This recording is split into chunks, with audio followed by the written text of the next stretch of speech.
So going back to graduate school for a couple minutes, can you tell me about some of the projects that you did? I know the dissertation, of course, has a couple of chapters in it. I'm assuming each of those is in some version being turned into their own published paper.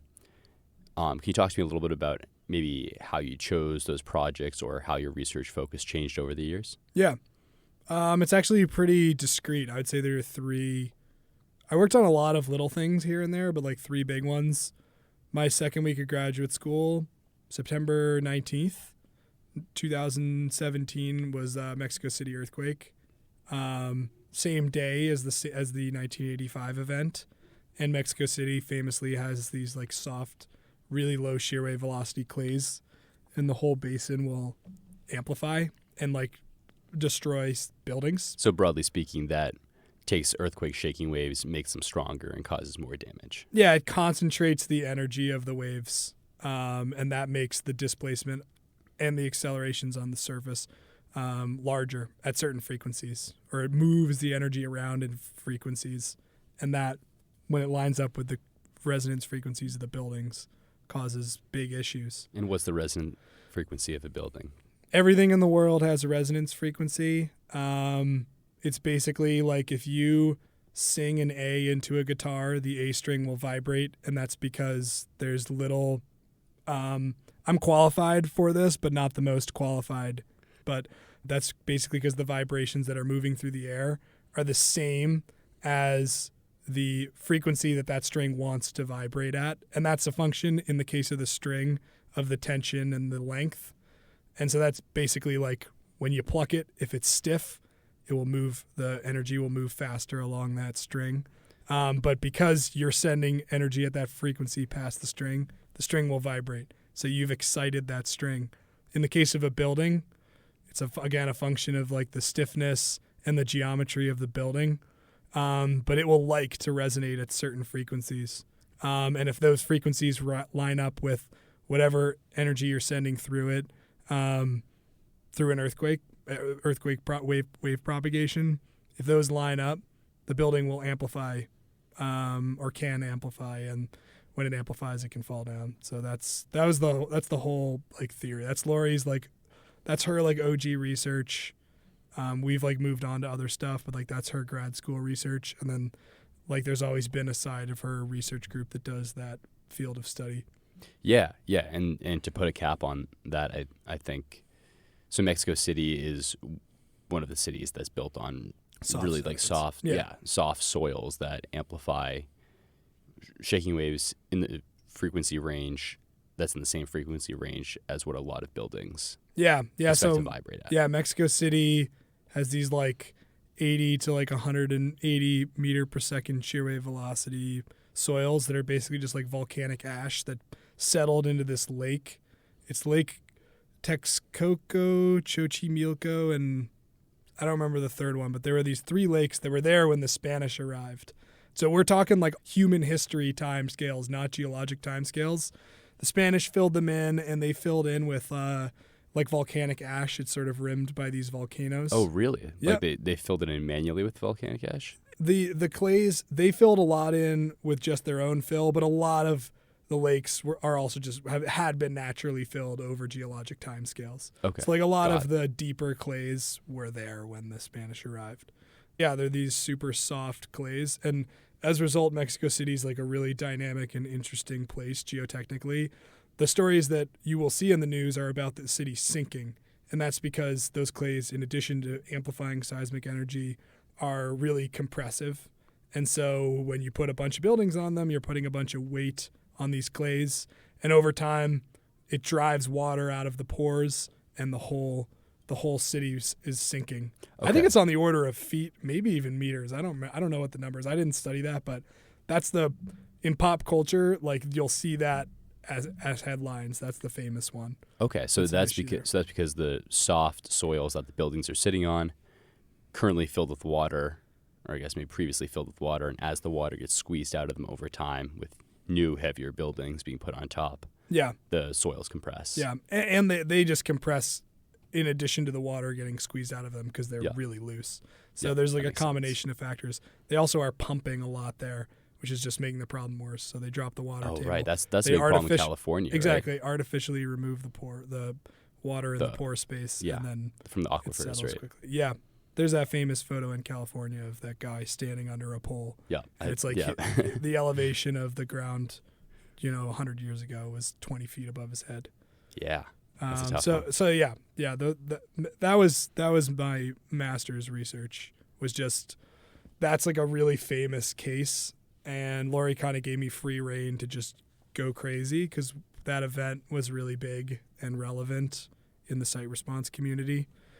So yeah, we took like a network of accelerometers. There's like 72 or 5 of them, and they had thousands of recordings of hundreds of earthquakes, maybe thousands of earthquakes, but multiple recordings of the same event at each station. So it was an amazing data set. They installed it right after 1985. So our original, like our earliest measurement was like, there was like it was like 86. Like it made sense. Like they just installed the network right after that event happened. That makes sense. Yeah. Yeah. So that was that one. And then I really wanted to get in the field and I really wanted to work in New England because I like to think I had an ulterior motive of being a geotech engineer in the area and I knew it would help. And no one had mapped New England site response. And I was like, I feel like we learned a ton in Mexico City. Like, let's apply this locally. And we won a grant from the USGS. So that spiraled into my first 2 dissertation chapters. And that was like the data collection because no one had data. So it was like, let's go and take these measurements that we learned about from this really famous use case where there are huge earthquakes. And let's bring it to a place where there's no big earthquakes. We know they've happened historically, but as a result of there not being many significant ones, there hasn't been a lot of funding to do research. So let's use all these techniques that have been used elsewhere in these places that have millions and billions of dollars of damage from earthquakes every year. And let's apply them here on the cheap, learn a little something, and be a little more prepared in the future and try and bring these maps up into the code, into like the national seismic hazard models. So that was the second one. And then the last one was really similar mentality, but it was Massachusetts specific, and it was driven by UMass Amherst, who had a grant from the Mass DOT to basically make these types of maps, and they just had amazing data. And so I sort of piggybacked on that project because I was like, I feel I'm pretty good at this. I've looked at it a lot. I know that's a good data set. Like, let's use that for this particular purpose that Lori and I have been studying for 6 years. Mm-hmm. So yeah, those were the 3 big projects. Yeah. 3. That's awesome. Word. All right. So getting back into it, we talked a little bit about your first 2 big projects in graduate school. Let's talk a little bit about your third project. It is basically resulted in a GIS data set. Is that right? Yeah. It resulted in a GIS data set. It still has the ulterior motive of like driving the use of this particular parameter for like seismic site response hazard classification. Like in the introduction, that's like what the results are supposed to lead towards. Like going back to what my undergrad thesis didn't have. Like it didn't have any purpose. It didn't have any point. Even though there was one there, I didn't verbalize that. But yeah, like so thus far, this has been like it's just like a nice GIS data set. So yeah, it's had a great processing output. Yeah. We haven't driven the point of that paper, which is still in development, is to like show the use of this particular parameter. Awesome. Well, do you want me to give a quick intro to it, and you can kind of edit my words or overwrite them, whatever. Yeah, we're literally submitting this soon, so yeah, this will be good. Like I don't know if I can talk about it, so I need to make sure. Awesome. Okay, so I guess I'll start with the purpose of the paper is to produce this F-naught measurement across Massachusetts. Yeah. To get there, you basically found values for parameters that you call alpha and beta. We find those values for alpha and beta for 4 different major geologic groupings and 4 different deposit types. And then you combine those with depth to bedrock maps to get approximate F-naught values and uncertainty values across Massachusetts. Yeah. Is that fair? That's fair. Awesome. And then the purpose of getting those F-naught values is to be able to estimate shear wave velocity at different depths. Yeah. Well, I'll start with the history of this. Yeah, please. And just interrupt if there are specific questions and I'm like pontificating on stuff that you don't want to talk about. Basically, people recognize that site response was a hazard that we should be aware of. So like in engineering, like you have your like static loads, you just have a building and it weighs a certain amount and you need to be able to support that. Then you have your live loads, which are going to be like people walking around in there. And that's going to add some stuff that you need to support. Then you have things like wind and earthquakes and stuff like that you need to increase the amount of conservatism you have in the design of whatever materials you choose, or maybe the design of the actual geometry of the building to be able to withstand those forces too. So you're just adding all these things up over time, and then you need to figure out the right materials and geometry to be able to take anything that the world can throw at it. Which, I mean, case in point of that bridge that just fell down in Maryland, they didn't have ships that big in whenever they built that bridge. Oh, really? Yeah. How old is the bridge? I have no idea. I think it's over 100 years. Oh, geez. Okay. So yeah, that's like a case in point. It would be really hard to design for that, but that's like an example of just something that the bridge may be subject to that, some bridge in the world probably could have handled that. Certainly could have handled that. I hadn't thought about it like that. that. Yeah, that's how it works. And so like people knew about earthquakes. We're now like going into my niche of this one world, which is trying to quantify this one particular problem that just it works its way into the code and it's accounted for. Everyone knows the magnitude scales, the Richter scale, which is not used anymore. I'd like the record to reflect that's a local magnitude scale, but regardless, like 0 to 10, although it's possible to have it's not possible to have greater than 10 on Earth, but mathematically it's feasible. Sorry, I'm doing another sidebar here. Somebody asked me to define earthquake magnitude back when I was in college, and I did the same thing you did. I threw in so many caveats, and she looked at me. She's like, "You don't even know what it is. You don't even know what your major is." All right, then I'll explain. No, we don't need to. Okay, but I'm with you. Yeah, it is confusing. Moment magnitude is the modern measurement of magnitude, and it will be universal anywhere on Earth. It requires an inversion, which is what makes it like different than like the Richter scale. But it's basically trying to assign a number of an amount of energy released in the movement of the plates. Yeah. So it's like the square area of the plates multiplied by the displacement of the actual event. And I think there's a time term in there. There's a bunch of terms in there, but that would theoretically be universal. This is a big aside. It's also not really my area of expertise because we did the site side of it.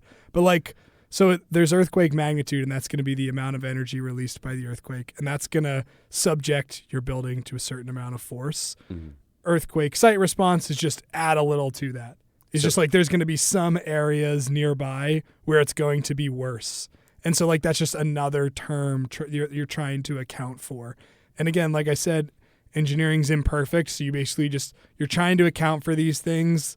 You're trying to say like, okay, it's possible to have earthquakes of this magnitude in this area. Ooh, and I'm also on clay. Crap. Like let's add a little bit. Well, we got to add a little bit somehow. So the site response is going to be how the soil underneath your building makes that number a little bit bigger. Yeah. Perfect. Okay. Yeah. It's similar to like a lake effect in weather. There's terrible weather in Buffalo. There's like average weather all around, and then like locally there's just something weird and it throws everything off and you get 8 feet of snow. It's like that. So they knew about this. The first writing of it, I want to say 1908. There was San Francisco earthquake, which was 1906, I think. Maybe April 15th, it might be coming up. We should check that. I might just be throwing that date out. It's close enough that I accept it. Yeah, exactly. But I'm like, yeah. In trivia, people are inclined. I also just make stuff up, so you got to be careful with that. But anyway, a professor, I don't remember what university, maybe Berkeley, and I also can't remember his name, which is not being great for my historic knowledge. But anyway, he documented that these clays in San Francisco, there was more shaking on these clays and fills around the San Francisco Bay, which is like east of that like San Francisco Peninsula. So inside the Golden Gate Bridge is really where he observed and documented it. And he made figures that were kind of rudimentary, but look exactly the same as what a grad student at Tufts made, years and years later for whatever basin. So people knew about it. And then it's like, okay, we know about this phenomenon, but we need to design to it. So we need to quantify it. You have to be able to quantify stuff if you're going to be able to design things, to be able to withstand whatever that stuff is. You can't just say, oh, it's going to move. How much? So you need like parameters. You need things that give you an estimate that lets you say how much it's going to amplify this energy. And that's going to determine how much displacement there is and force on your building. In this case, it's like shear force would be the big issue. And so you need a term. So in like the 70s or the 60s, they came up with VS30. It came out of, as far as I know, it might have come concurrently in multiple places around the world, which is usually how stuff like this works. They basically just measured the average shear wave velocity over the top 100 feet. You and I, in Lori's group, it's VS30. That's 30 meters.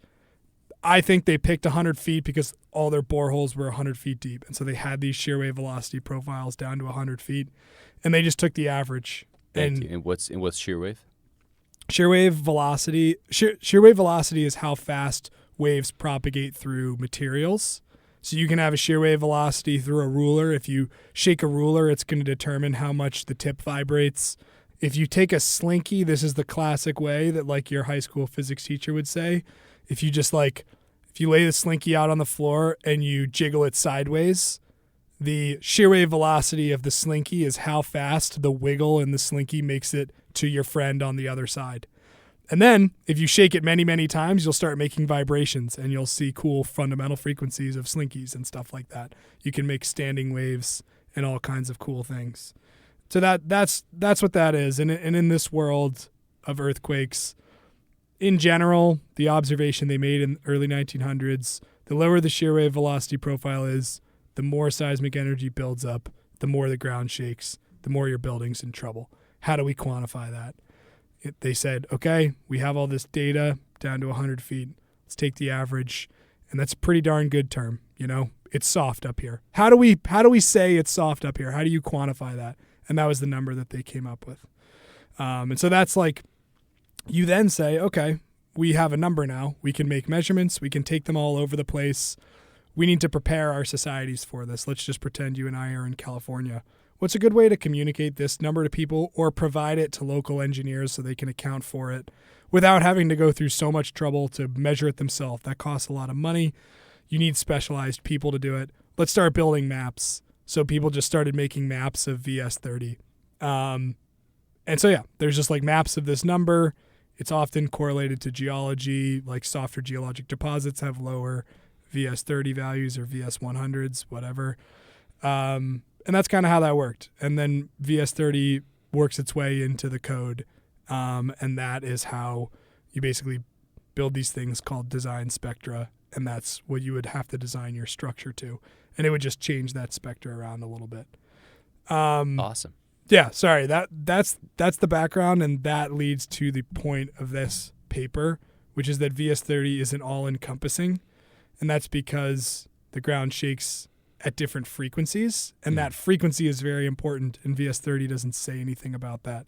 So Lori and I were pushing for this F-naught term, which is literally the fundamental frequency of the ground, which is proportional to the shear wave velocity and the depth to a hard layer. And we pretty much said, not only do we think that this value is important in quantifying this phenomenon, we're going to take it a step further, and we're going to go through the entire cycle that people went through over the decades in the 1900s, and we're going to start making maps of it. So we had a bunch of these measurements, a bunch of these parameters, and we built a map out of it. So it's following that same logic, just with a different parameter. Sorry. Continue. No, that was perfect. That was a much better background than I could have given on the cuff. So I appreciate that. Yeah, and that's what you read is written for, like, we're trying to get that published. So we're assuming so much knowledge. Like we're like assuming. So yeah, the story I just told isn't in there. Yeah, no, but that's exactly what I was looking for.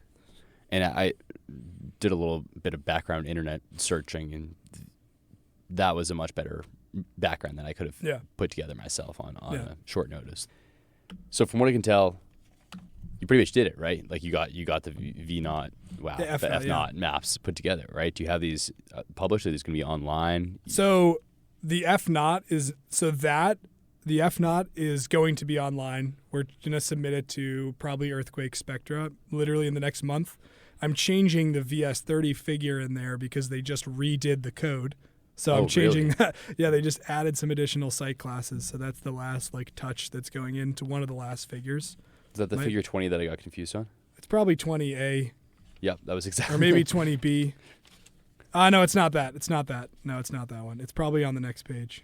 Anyway, that's neither here nor there. So they changed. What did they change? How you right compute the? No, it's not how you VS30? compute it. They just it's the VS30 map. They just another fun thing that humans do. I just told this story of people coming up with this parameter, which is a continuous measurement. We then break up measurements to simplify things. And now that I work at an engineering firm, you have to do that. I studied this thing for years and years. I want people to realize that there's a huge range of numbers and a huge range of outcomes. You have to chunk things up. So people just chunk up VS30s, and the site class is actually what determines how it affects the building design. And the site class is just a range of possible VS30s. So they increase the number of subdivisions, which is good. That's saying that makes sense. Yeah, we're saying that we understand this enough to chunk it up into more buckets.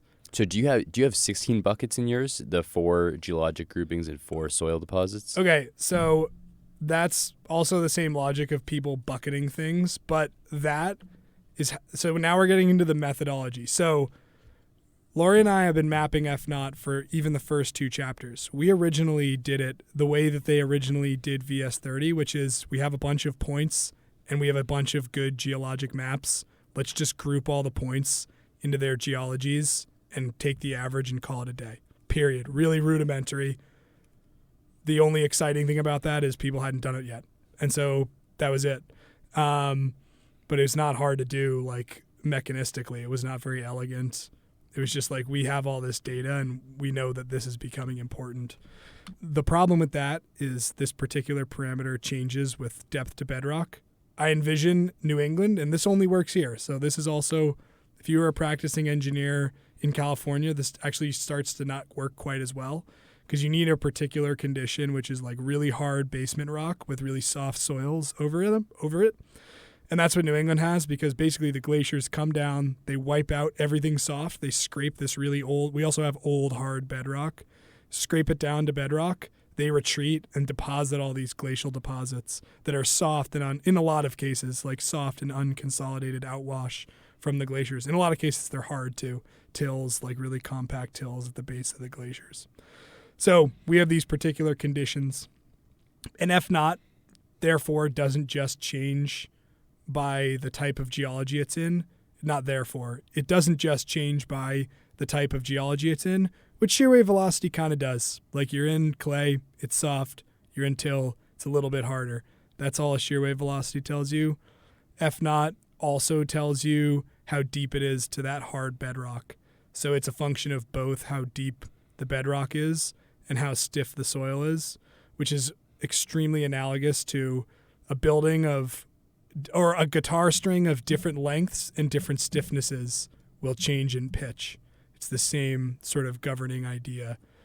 So deeper to bedrock, lower velocity, lower frequency. Shallower to bedrock, higher velocity, higher frequency. So we knew that bedrock was important, and our old maps didn't account for that. And we knew that. We knew that, but we just didn't have the right information. Awesome. So is the shallow to bedrock, high frequency, is that what's going to be, generally speaking, more damaging to buildings? No, it depends because that gets to the core of why this paper is both supposed to be a cool thing methodologically, but cuts to the issue with VS30 is buildings it doesn't matter. It's neither good nor bad what the frequency is. It only matters what the building fundamental frequency is and if that lines up. So a really short building on Cape Cod, if there's a big earthquake, those waves will get amplified at low frequencies because Cape Cod is really deep and unconsolidated sands. It's a terminal moraine.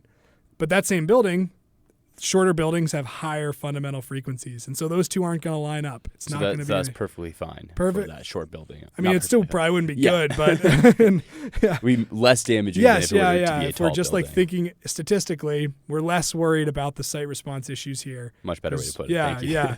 Whereas in downtown Boston, which also is deep deposits, low velocity clays. And urban fills. So like I was about to say a lot of that really gross, man-made as well. Man-made urban fills, low frequencies between like 1 and 3 hertz, and those are sort of right in the wheelhouse for like 10-story buildings. Okay. So like it's where those two match up that the risk is the highest. So that's like you have to make, if you're in the 70s, you know this phenomenon, you have to pick a number. You do. That's what you need to do. That's how humans work. We're just saying we've understood this, but like we now know all these issues with VS30 and we have the bandwidth and the data to add a little bit more to it. And so that's what F-naught is trying to do. Yeah, so like our original maps of Boston were just these big like downtown Boston polygons that say 2 hertz with a standard deviation of like, I don't know, or a range of from 1 to 4. But it just was like kind of one number, and it was just saying here's this like general range that we think you're gonna get. And this one, because we had this depth to bedrock information, again, that was the hardest part of this project. UMass Amherst Geological Department, they compiled depth to bedrock data and made this beautiful surface. And we were onto that early, and so we were like, that data is essential for what we're doing. So we are just piggybacking on that great data set. So we just took that data set of depth to bedrock. We took a geologic model, a superficial geologic map. We assigned these really general uncertain shear wave velocities to the different geologic units. And I'm not gonna lie, man, you pretty much just multiply it together to get F-naught. Like it's F-naught equal, it's shear wave velocity over 4 times the depth. That's If you turn the crank on that paper, all those pretty pictures, that's all it is. Yeah. We added a little like interesting stuff by categorizing the uncertainty. That's the coolest. That's cool in there, but well. That's cool in there. The fact that I have shear wave velocity profiles in here, something that you can map onto physical reality, is rare for like a PhD student nowadays, with machine learning being a thing.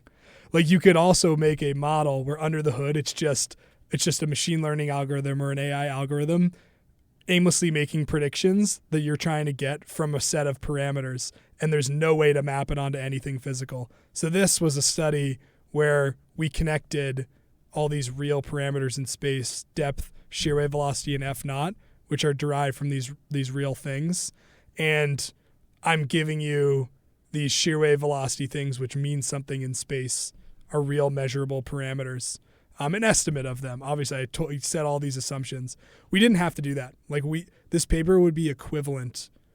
The results would be equivalent without providing any of these shear wave velocity profiles. So it was us trying to be like, we understand this system well enough that we can make the connection between F-naught and depth through shear wave velocity profiles with these alpha and beta coefficients.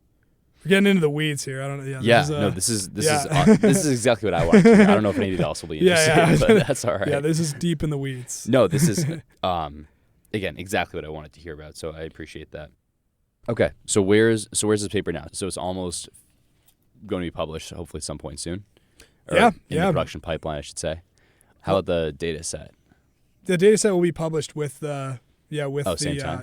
Usually when you submit, you can submit a electronic supplement. Mm-hmm. So I've already made that. It's also submitted with the thesis, so it does exist, but not in a very digestible format. It's hard to navigate ProQuest. Yeah. But yeah, my other one, same deal. Like you can download those maps and stuff and all the points. Yeah. And in my perfect world, you should be able to redo the calculation from all these. The depth to bedrock model is already published on MassGIS along with the original. Oh, really? Yeah. So the depth bedrock from UMass? Yeah, so I'm on that paper, and that's like sweet. the DOT production, and I made the VS30 map that's on MassGIS. So back to, you want people to be able to make decisions, and the world's really hard, and not everybody can learn what site response is or why it's important. Steve made the depth to bedrock model. How this chapter ended up happening was I was like, I'll make the VS30 model. It's pretty easy. I'll do it in a really simple way. I assume just a straight shear wave velocity profile, fun fact. So this was Laurie and me doing it more elegantly than that. So that's already on MassGIS. So like the depth to bedrock model, which I didn't help build, I consulted on, I would say, but Steve and this other guy, Chris, super cool, like great GIS, like artist, I would say. They made that model. And then it's the NEHRP site classification map is basically that model, which is depth overlaid with this superficial geology map, which we assigned shear wave velocities to, calculated VS30, made site classes. So everyone can look at these seismic site classes online. So those are available, easily accessible, and currently being used. Wait, sorry. So then I think I just missed something there. So then what's the difference between the shear wave velocity map you made for them versus this one being created The here? one I made for them prompted this chapter because it doesn't account for uncertainty, and it doesn't account for those lower shear wave velocity profile near surface layers. So Laurie and I did two things, which was these F-naughts and VS30s is figure 21. That's different than that's a different way of calculating it than we did for what's currently on MassGIS. MassGIS is a really, really easy calculation, which is totally sufficient and barely differs from this. But because it's the last chapter of your dissertation, we were like, let's go and make this harder. And so we took their uncertainty. The one on MassGIS, just the depth to bedrock model spits out a single number and it says that's reality. It's just this one number. We know that's not real. So we took the uncertainty and the depth to bedrock. We then made that power law assumption and we calculated uncertainty. We created that methodology. You can argue about it all you want. I promise you the reviewers will be like, here's how I would have done it. Like, yeah, that's fair. Like, yeah, good point. But we made that to try to quantify uncertainty of the shear wave velocity profile, and we propagated both of those uncertainties through to calculate F-naught and VS30. So there's the MassGIS VS30 database or site class database is going to look extremely similar to the VS30 median map on figure 22 here. It's almost exactly the same, but it's calculated in a way less elegant way. This calculation for the exact same product takes like a day plus. The one on MassGIS is just really freaking easy. It takes like 0.001 seconds. Oh, yeah. Nice. But they get like the same number. It's just this one, if you are really curious and you want to do like a statistical model, this also has a product of, it's a distribution of possible VS30s. And that's the difference. That's the difference between this paper and what's out there. And for all practical purposes, what's on MassGIS is all you need. You know, the world's hard. Like, you don't have time to like assume distributions and make decisions based on those distributions. But if you can, like awesome. you should, like if you have the bandwidth to do that, like you're going to come out on top. Like, I'm not going to lie. Like, that's what the Googles of the world are doing. Yeah. You know, they are making models that are that elegant. You know, the MassGIS website's for like the DOT. Yeah. So they're not necessarily doing that. So then the site classes that come out of this, we have A, B, C, D. Yep. Are those are just based on VS30. median of the VS30 distribution? Yep. So, yeah. D would be the lowest VS30, which is a proxy for site response hazard. And so, yeah, in theory, if you have a site class D or E, which doesn't end up coming out in this, those would require the most money in engineering to account for. Okay. Whereas site class A, you're like, there's going to be no site response. We're on hard rock. There's no site response. Okay, awesome. That's what that means. So that's how that's eventually used in the geotechnical. Yeah. So hilarious fun fact. In the real world, you need to make assumptions, and we're in Massachusetts. So let's just take a pretty conservative site class, assume it's going to be this. We're not going. We don't need to go out and take all these measurements. Sweet. But we do if it's clear that it's possibly worse than that. We'll absolutely do that every time. But awesome. We'll like really classify it. But you don't have in California they probably do a formal measurement. Yeah. I mean, honestly, we do a formal one every time you do a boring. there are correlations from boring blow counts to these site classes. So it's really easy to do, to be honest. It's just trying to quantify that one particular case, and it works its way through how you do the final recommendations and calculations for the design. Awesome. Yeah. Well, I think I learned a lot more about this paper going through it with you, and I'm glad. about your research in general. Cool. Yeah. Oh, well, yeah. One positive note I had to add to this. You had a very clear shift in tone from one section to the next. I don't know if that's good or bad, but it made it for much easier read to go from like for example, like switching from the introduction to the methodology. It's a very clear shift in tone of writing, which actually made it, I thought that made it a lot more easier to understand, where you're going, okay, here's the methodology. Here's how Marshall's talking about the methodology. It makes it much easier to understand. And then you go into discussion and it's like, okay, it's a little more casual, a little more here's what's important to understand. Here's why it's used, that kind of thing. As you may have gotten from my story, I'm a methodology guy. So I had the entire methodology section programmed up, and the numbers in those figures were done, and the methodology section was written aggressively. Like, it takes a ton of focus to write something like that.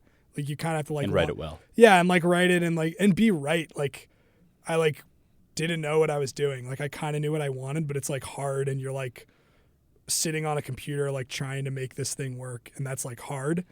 So yeah, I like write the methodology section, and I make all the figures first. This is my best introduction section ever. Laurie had a huge say in it, and she's outstanding at intro sections. So that also, you might be getting some of her tone in there. That makes sense, yeah. But yeah, these were written at different times. And this was like I've always spent a ton of time on my method section. I've always found that easy. Not easy, but like, you don't have to tell any humans what the point of what you do is. You could just make up some system and write about it. Like, I can do anything. Like, I could just like write about how I'm adding numbers together if I wanted to. Laurie knows where a lot of this stuff is. She knows it better than anybody else, and she knows where it sits in the context of the practice. That Walden Allen 2007 one, that's us trying to weave in this VS30 history and how we're trying to say, this is the same story. We're telling the same exact story. We're just using a different parameter, and here's why we think this parameter is important, period. That's the whole point of the whole thing. And the methodology section is just like me doing some, I think, clever stuff to get this output. But you could do it any way you want. Every single modeler will do this their own way. That's kind of the curse of science, is like, it's just a system that spits out a number that's reasonable, but you could do it in an infinite number of ways of varying degrees of accuracy and ability. Sweet. Yeah. Well, I appreciate you walking me through it all. Any final thoughts on the paper, your research in general you want to talk about?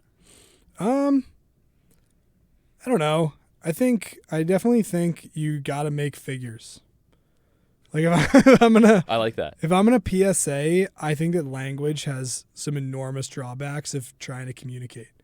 And like, you don't have to be a scientist. Like, I just think like, if you can sort of draw something out, like draw out your ideas, like to brainstorm or whatever, I like think that language is like, has its limits, and like the world's like really freaking complicated, and like, that's fine. But like, there are more tools than just language to try to understand it, and especially communicate it without being a jerk too. Like, being like, yeah, just like try and be clear. Like, we're just trying to like figure stuff out. Mm-hmm. Like, if you can make a nice, simple, elegant figure, or let's go back to writing, just write a nice 3-sentence email that's like what you're trying to communicate. Like, that's the goal. And I'm not saying that I'm good at that necessarily, but like, that's a good thing to strive for. Like, we all know the world's complicated. What can you do to like make it a little simpler and like try and move the ball forward a little bit? That'll be my PSA, if that's what you were asking for. Yeah, no, I do this with everyone, where I kind of give them the floor at the end if they have any closing thoughts. Thank you again for your time. I really appreciate it all. Yeah, no worries. Thanks. This was super cool.